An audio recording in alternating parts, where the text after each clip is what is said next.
In this video, I'm about to show you the best AI tools for architecture.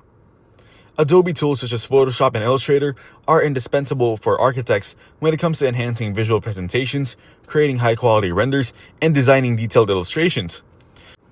Photoshop is especially helpful for post-production of 3D renders, while Illustrator is used for crafting precise layouts and diagrams. These tools ensure projects are visually striking and polished.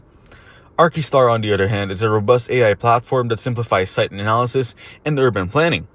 It allows architects to quickly evaluate site potential, check for compliance with local regulations, and generate 3D models with optimized building layouts.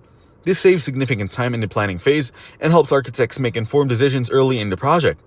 With tools like these, along with others like SpaceMaker AI for environmental impact assessments and Grasshopper for parametric modeling, architects can elevate their design efficiency and creativity to the next level. Thanks for watching. Don't forget to like and subscribe.